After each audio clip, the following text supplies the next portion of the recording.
This is Rubino from Devil's Digest. I'm over here with first-year offensive line coach Saga Tuitele. And Saga, I know that you've had the background of being in West Coast teams, and I always ask coaches that do come to Arizona State in their first year, being here in the region, what was your perspective from about Arizona State from the outside looking in? The weather, just the beautiful weather, a lot of land, a lot of space. It's not landlocked. And just you feel an energy, a vibe of coming to the Phoenix, Tempe area, and that's what I felt every time I've visited or recruited, and I actually coached against Arizona State in 2015. You just feel the energy, the vibe, and city, and as young people say, the Tempe's got swag. It does. It's just you just feel it. And it's exciting. I got to imagine that just being on the job here for a few weeks, it's been absolutely whirlwind. Can you kind of give me a little description of what's the month of December been looking like for you? Yeah, I have no idea what day it is. When I got here, it was just bam. You go from getting off the plane to recruiting and meeting coaches, and the staff meeting is like who's who, and but that's the positive is you're here as a staff and you're organized to where you know what you're supposed to do, and that's the beauty of when I got here, I just said, okay, this is perfect. We know what we're doing. We have an agenda. Everybody knows what they're due. We may not know each other, but we know exactly what to do and what to look for. And if we needed help, we know, okay, I know I got to go to this guy. I don't know his name, but I know he can help me in this part of the profession. So it's again, to go from where I was at, and we had some success. We played for a conference championship, and the next day I was like, oh man, I'm here. So it was it is a whirlwind.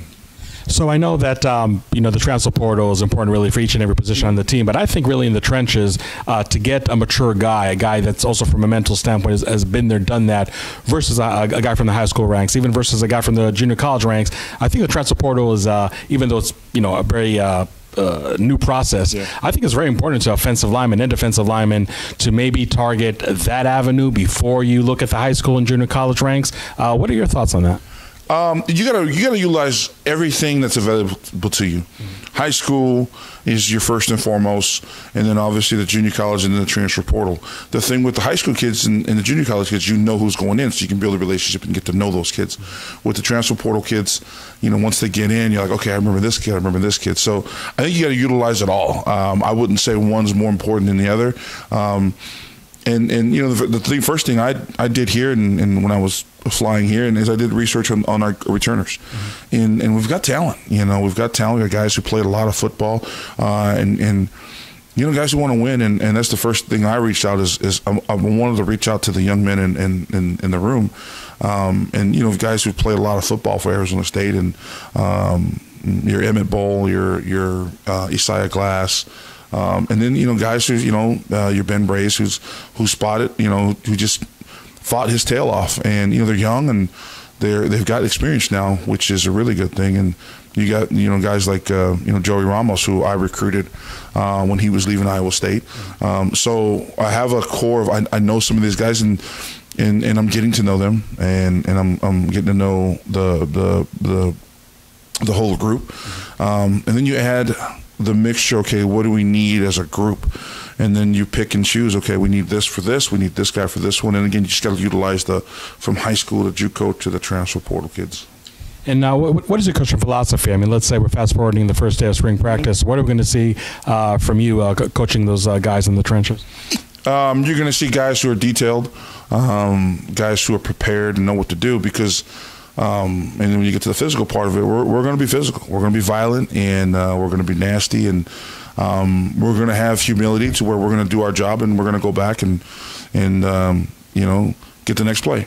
It's a unit that's going to work together, and when it's all said and done, you're going to say like, okay, they work as a unit, and they're physical, and they're tough, and they care about each other. And when you have a group of guys that love each other and care about each other, it's hard to slow them down. Yeah, we'll have our bumps and bruises, but they're going to battle through the hard times a lot faster when they care and love each other that much. Well, Saga, thank you very much for your time. And for Saga Tuitele, this is Hodor Bino reporting for Devil's Digest.